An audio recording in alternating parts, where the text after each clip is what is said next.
Hi, good morning. Welcome to week 2.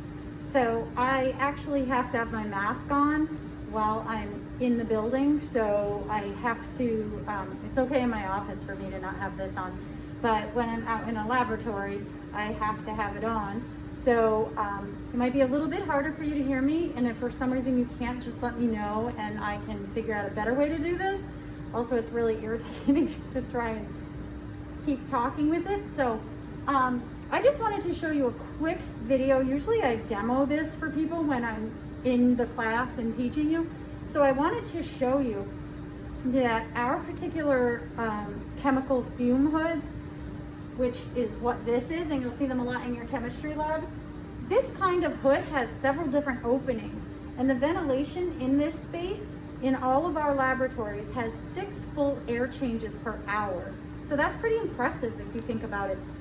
6 times in 1 hour, the air is completely changed out in this room. So that's great in the event of a spill, because if I spill something and it's a volatile chemical and it goes up into the air and it's all around us, it is changing out and it's not in here. So that's awesome for us.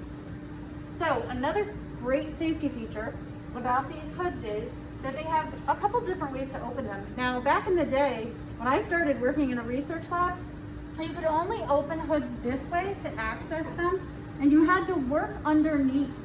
So that was a little cumbersome, kind of hard to stick your hands under here and be looking through here, and you weren't protected on this portion of your body. So down here, we still have that, which is great when I want to clean out these hoods or move big items in and out. You want to keep your hoods uncluttered. This one is currently in use, so it has some stuff in it. Generally, your hood should be as uncluttered as possible because that obstructs your airflow. So right here, we have this neat feature of these sliding little panels, and they should be shut when the hood is not in use. When you're using it, you can take this panel and put it in front of you and work around it as such, so that these items in here, if they should explode, have fire, splash back. Obviously, if I was working in this hood, I would have all the proper personal protective equipment on, safety glasses, a flame-resistant lab coat, and gloves. And if I'm working here, my arms will be protected, and now my face is protected as well. And I hope you can see this, that I'm working around it. I put my hands around this. Instead of doing this, working like this, and leaving myself completely exposed because this is open. If I close this and use it sort of like a little shield in front of me, that's so much safer. So this is a great feature of these hoods that we have in Hudson Hall. Now on your video, actually it's your PowerPoint, I talked about the purge button, and our purge button is over here on these hoods. You can't really see it unless I turn this a little. This is still challenging. So there's a purge button right here. If I push that purge button, I don't want to spoil the fun in case you watch this first, but if I push that purge button, something's going to happen, and it talks about that in your PowerPoint show.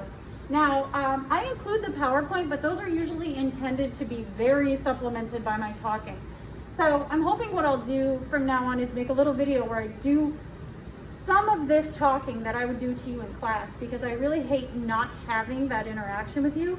My favorite part of this job is working with people, and I don't get to do that. So for many of you, when you sent your homework in, you talked about your future career goals or some paths that interest you. Every one that was sent to me was a path that was very relevant to this course. So safety is pivotal. We have had a lot of pharmaceutical companies, industrial companies, and laboratories tell us that their employees come in fresh out of college not having a real background in safety. So over the last 5 years, we've worked on getting that up and running so that you have a bigger background in safety, and you would be able to train other people as well. So at the end of this class, you will hopefully have a knowledge that will really branch you out and give you a little edge over someone else applying for a similar job in that area. So again, this is our chemical fume hood. They look differently depending on the style, the type, where it is, where you got it from. This one is awesome. It has all of your outlets in there. You have a power receptacle, you have water. You can have these taps have to move it again. Taps on the side for vacuum, water. There's a little sink in the back so you can get water without ever leaving the hood. So that's a nice feature. All right, I look forward to talking to you again. Take care.